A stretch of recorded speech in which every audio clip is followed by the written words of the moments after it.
So this first part of the discussion, I think we've trailed as a fireside chat with Henry here from DCMS. That's quite a modern fire, I think we've got on the backdrop. But I guess that plays into the industry that we're trying to move forward to. But Henry, do you want to just tell us a little bit about your role at DCMS and introduce yourself so everyone knows who you are? Brilliant. Thanks, Tim. It's really exciting to be here and see all of these faces. I've not actually seen all of you people in the sector in the flesh for at least 18 months, so it's really nice to see some familiar faces. And it's good to be here, not only just because the alternative of being here was being in front of the Public Accounts Committee this morning, so I'm hoping for less of a grilling from the questions from you than from the panel of MPs. As Tim said, I am the Deputy Director for Broadband Regulation and Investment in DCMS and part of a directorate called the Digital Infrastructure Directorate. And I manage a team of about 40 people, and we are responsible really for setting out the government's policy on the wider fixed telecoms market. So we talk a lot to Ofcom and Dave's team around government's ambitions for the sector and how regulation can support government's ambitions for the sector. I have the barrier busting task force as one of my team, so I spend a lot of time talking about wayleaves, electronic communications code, and how we can make reforms to the electronic communications code to make it quicker and easier and simpler for you guys and your subcontractors to deploy their network. And I spend a lot of time talking to BD UK about how their programs and delivery really work in that regulatory context and in the wider market for delivering gigabit connectivity. And I guess delivering the bit of work that I started on early when I started in DCMS about getting on for 4 years ago now, which was the Future Telecoms Infrastructure Review that kind of set that overarching target and strategy for gigabit deployment across the UK. Henry, thanks for that. What I wanted just firstly to do is pick up on a couple of themes that I've been sort of hearing over the last 2 days in the conference. So if in my head I sort of add up the fibre investment announced by BT and the equivalent level of investment announced by the altnets, that gives us around 30 billion, I think, to around that figure to invest. That's probably enough for most of the UK to have full fibre with actually a minimum of public subsidy. However, if the altnet commitments start to slide, then obviously that investment starts to diminish. That probably means more public subsidy and less properties that are going to be upgraded. So, and the message I heard in our investor session yesterday was that some of the policy and regulatory risk is increasing for the altnets and potentially decreasing for the incumbents. So I just wanted to know, are you able to give us any reassurances that actually, to the investors in the room, that actually this is still a good area to be investing in for the UK market? So I would say it's a good area, as you'd expect, a good area for investors to invest in. I guess core to government's policy there is infrastructure competition. And I think actually you've seen movements from the incumbents and some of the other operators, and as a reaction to the investment that the altnets. I'm not even sure altnets really becomes a proper word going forwards or a proper phrase, because it's just, it kind of differentiates them in a way that I'm not sure we should really be differentiating them long term. I think, that competition and having roots to that competition through the regulation that Dave talked about a bit earlier, things like PIA to make it easier to access, where there are, natural monopolies in terms of the ducts and poles that Openreach have. But on my side, trying to make it cheap and easy for investment to come into the country and deploy network without undue barriers is one of the key things that that we will do and continue to do. Okay, thanks for that. That hopefully reassures some of you, but we'll certainly be taking questions from the floor later. Just picking up on that Future Telecoms Infrastructure Review, very much emphasised, as you said, the importance of infrastructure competition, and indeed that was reflected in your statement of strategic priorities to Ofcom as well.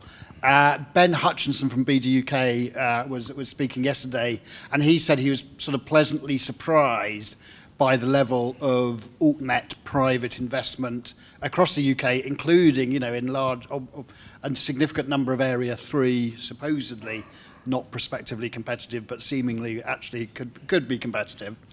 I think the full fibre rollout across the UK probably provides a once-in-a-lifetime opportunity to actually bring that infrastructure competition that we've never had in the last 40 years, bring that infrastructure competition into the industry.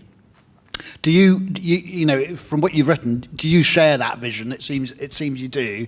And just talk us through, how do you think that could happen? How will that play out, do you think, over the next few years? So I guess, as I sort of touched on, we're keen for there to be as much competition in as much of the market as possible. And by reducing some of those barriers to entry for new operators, making it easier and cheaper and quicker to deploy networks, you can maybe see competition stretching out beyond the kind of the shares that Ofcom spoke about in WFTMR and some of the stuff that we spoke about in FTIR. And I think that's a good outcome. Obviously, it creates competition risk for people investing. But I think, understanding the market and competition in the market is an easier risk for investors to understand than kind of regulatory risk and kind of the government risk, which is sometimes a little bit more difficult to follow and understand. In terms of how it plays out, then actually, I'm going to sound a little bit like Dave from the session earlier, I think, there will be pretty big chunks of the country, in urban areas where you can support multiple 3+ operators competing with each other. The analysis that we did in government in terms of looking at, the ARPUs from catching those customers, the cost of network deployment means that, there is probably enough money for 2, 3, 4 networks in some of those places. And you're already, just in the bit of London I live in, you're already seeing, Openreach deployment, Virgin upgrades, G networks, for example, and, the likes of Community Fibre, all building networks in very similar places. And I think you'll see that play out.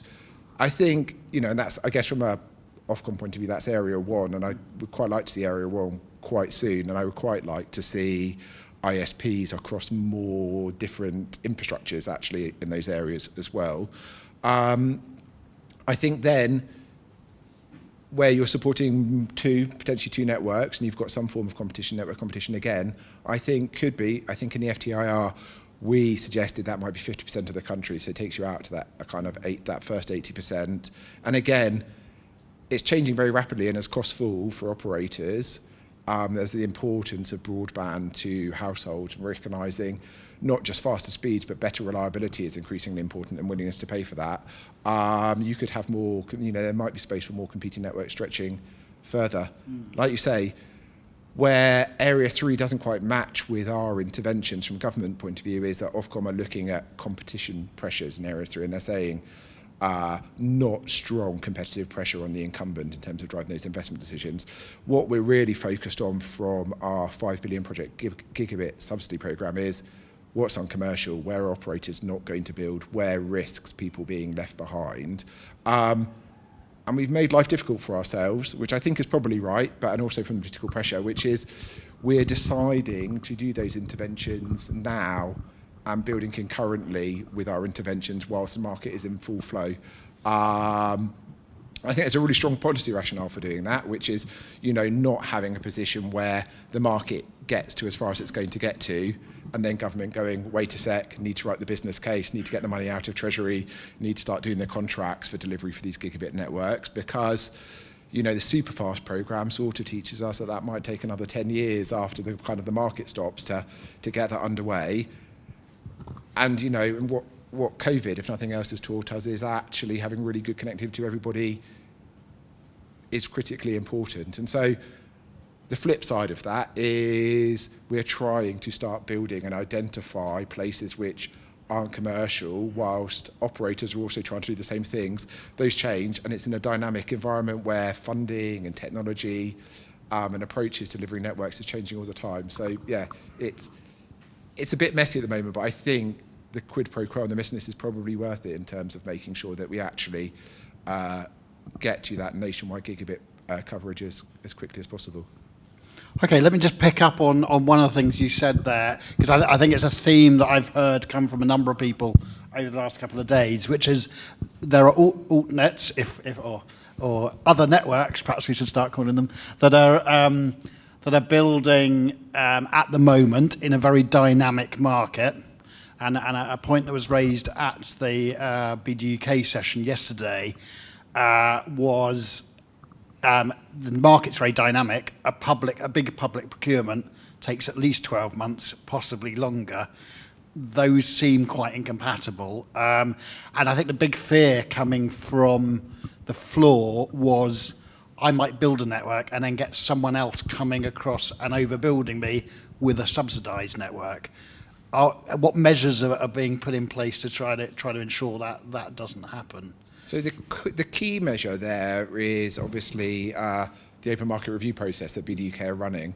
And I know that some people have said that they're not happy with in terms of how BDUK are taking their bill plans into account. I guess, without going into all the details of the BDUK programme, because Ben was doing that before and the BDUK are there for you to raise that with, I guess the short answer is come and speak to us about those issues, because actually we're really keen to hear your views and take that into account. We, again, kind of going back to the point I made before, we don't want to crowd out private investment with public subsidy where we can. I used to be a treasury official, and so there's a bit of me that thinks, why am I spending a taxpayer's pound when, there is a commercial pound that wants to make a return? But we do need certainty about that delivery. I think, for 2 points of view, we will have sets of people that will see neighbours potentially getting billed and they're not getting billed, and they want to understand why, and they want to have similar levels of access to networks. And I think, there's a real case to be made that we should be trying to do areas that are near each other at the same time as much as we can. I think also there is a risk where, some of those build plans that people are saying they have don't actually come to fruition for any number of reasons. It might be perfectly good reasons. Government bears that residual risk that there are people who then are waiting. They thought that company X was going to build. For some reason it doesn't. Government then has to kind of fire up the programme to actually kind of make up that shortfall, and again leads to delays for these people. So it's a tricky compromise for government and our delivery to do. And we will try and get it as right as we can, but we're very, very open to talking to the big operators and the little operators about their plans and what they're trying to do about it, and come up with solutions. And I think, on some of the stuff around vouchers as part of the Cumbria procurement, for example, and how those work, I think that's evidence that, we're up for listening and changing our plans or trying to make the system work. Good. Thanks for that.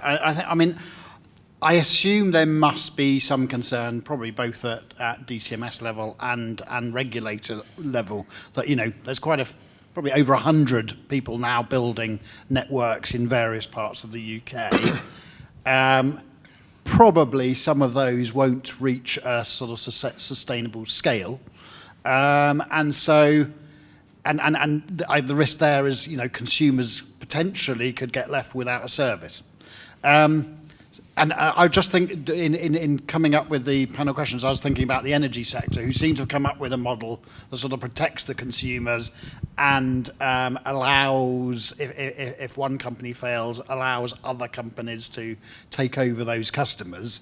I just wanted to get your view. Do you think that's something that could work in the telecoms industry? And I just wanted to point out the supplier of last resort doesn't have to be Openreach. It could be a number of the people out here as well. Yeah. So we're having a little chat over lunch, weren't we, Tim? And I was saying I used to work on energy policy in the government, so I'm kind of familiar with the energy processes.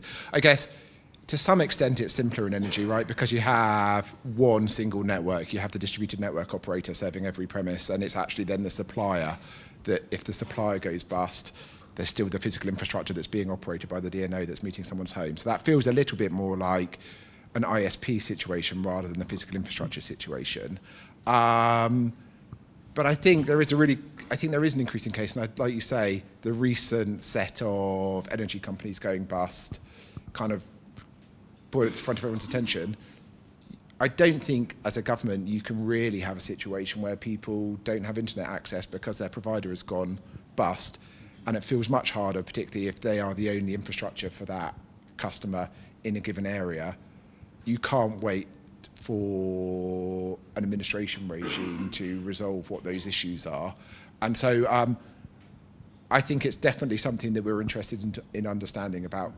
How do you do a potentially special administration regime? How do you think about porting customers across? It's definitely more complicated where it's both different infrastructures that people might be on, or those infrastructures that are actually kind of having to be adopted by other providers. I totally agree with you that it doesn't just have to be the big provider. In energy, you know, there's the big five in energy, and they typically have the ability to take on those other customers. The telecoms market just looks different, so we just need to actually sit down and do the thinking about that sort of stuff.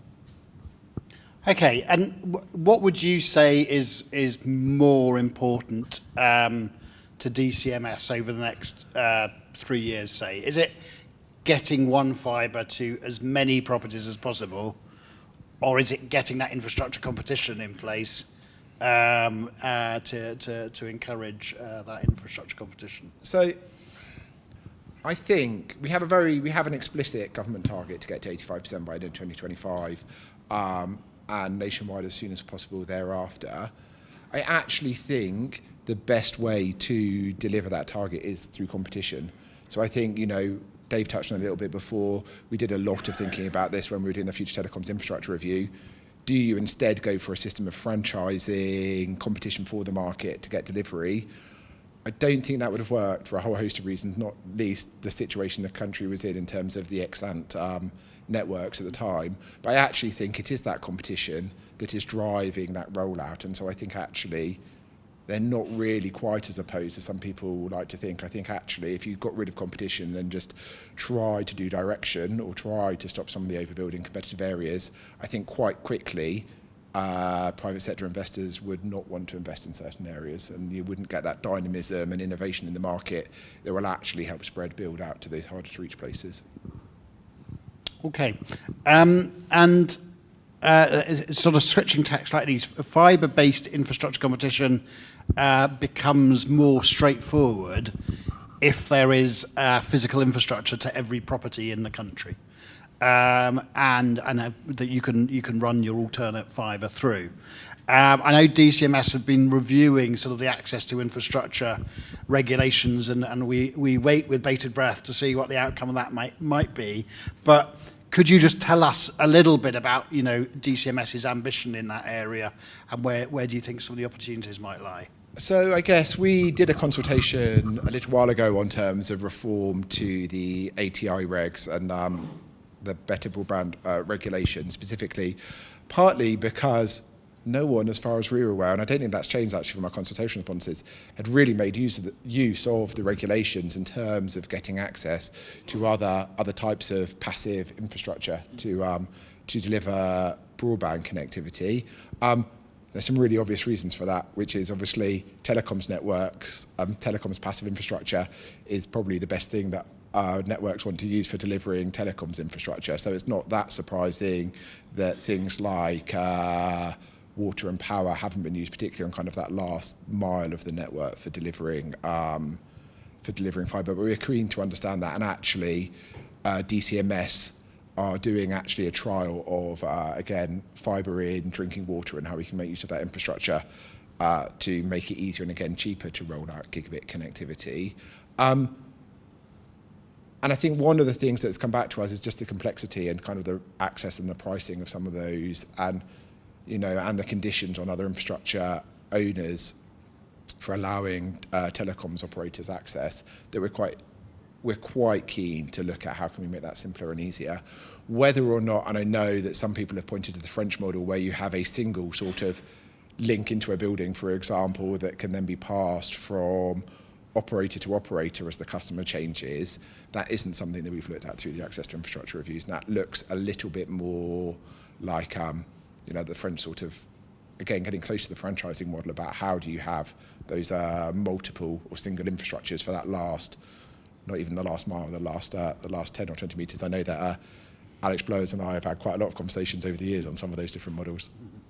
But and so your vision is still very much have the multiple fibres going in ultimately to the end point, so that the consumer can just unplug from one and plug into the other. And that's principally the approach, yeah. Infrastructure competition, to the premise. Excellent. Okay. Moving on to perhaps one of my favourite subjects, so no apologies there. At some point, every landlord in the UK is going to have to grant permission to have a new fibre installed in their property.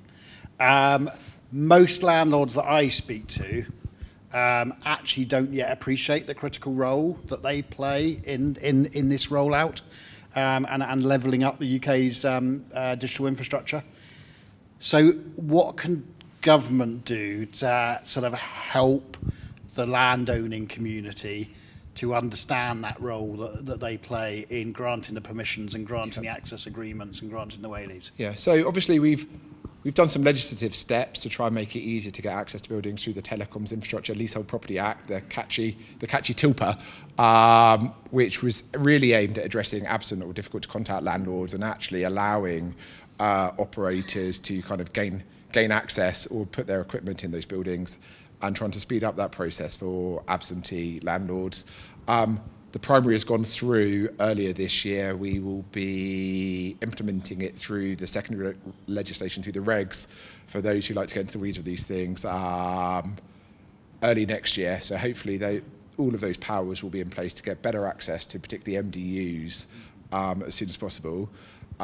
We've consulted on changes to the Electronic Communications Code, where there is a similar problem on access to things like third-party land, which is actually not just the property owner, but the landowner that you have to pass, where there isn't an obvious tenant who's demanding service. And we, again, I'm hopeful, we say when parliamentary time will allow, but I'm hopeful it will be this side of the new year when we can actually introduce the legislation for that subject, like I say, subject to the whips finding a slot for us, but it's been announced in the Queen's speech. So again, we're very keen to make the legislative changes where they can help.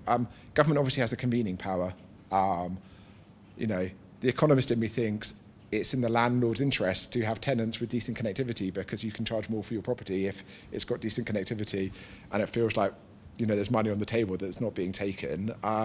Really keen to hear experiences of that from the sector if that's what you're doing, and very and if government's convening power is useful to help get that message out there to the landlords, probably easier to do the big landlords than all the small landlords, just from an organisational point of view. That we're out for doing that sort of thing.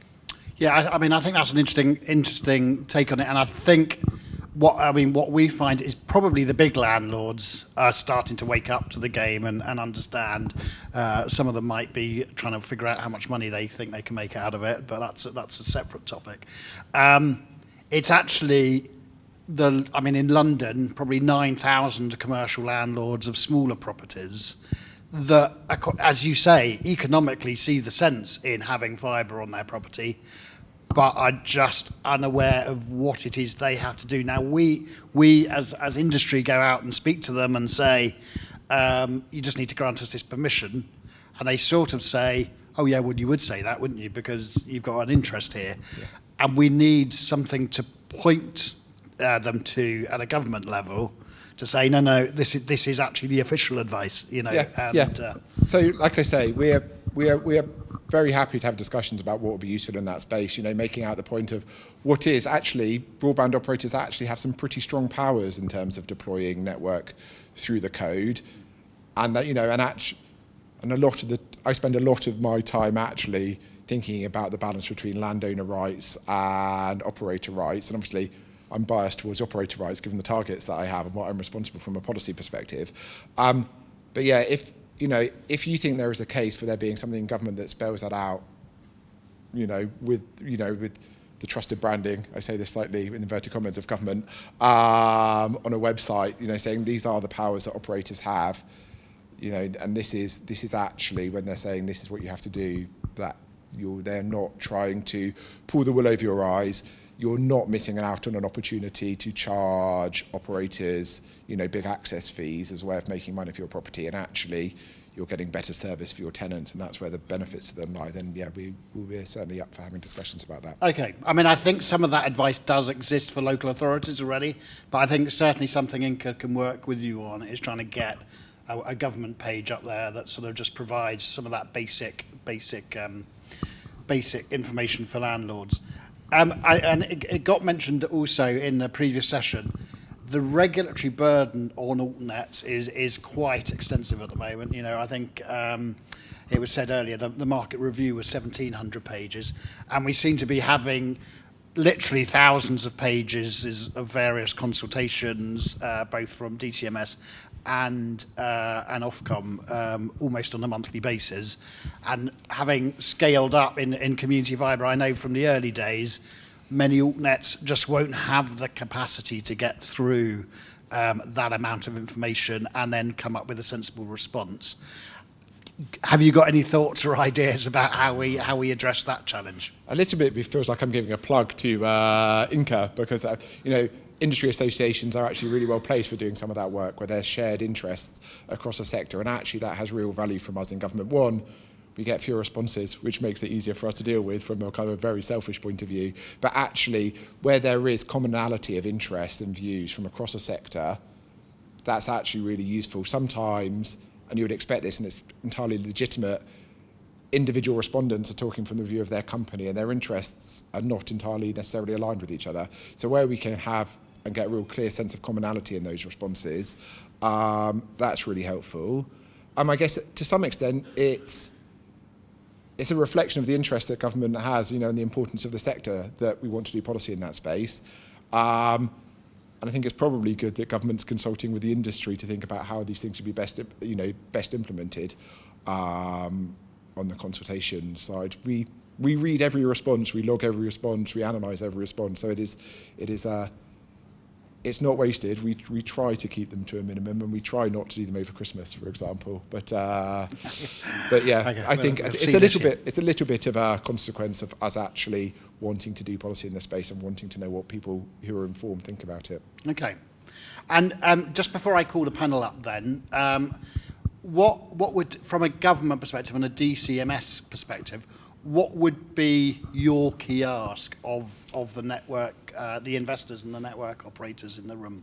I think, hearing your views is really, really important. And then, touching on fora like this are really helpful. Industry associations as a way of feeding back where you have a commonality of views is really important. We're keen to have a dialogue with you. We definitely won't do everything that you want because we have our own interests, right, which won't necessarily meet all of your interests on this stuff, but we're keen to have that discussion so we can actually make those compromises and make those judgments in the policy making that we will do. So I guess keen to continue having the conversation with with the operators in this space. Henry, thanks for that. We've covered an awful lot of ground across those topics. So thank you for that sort of whirlwind tour.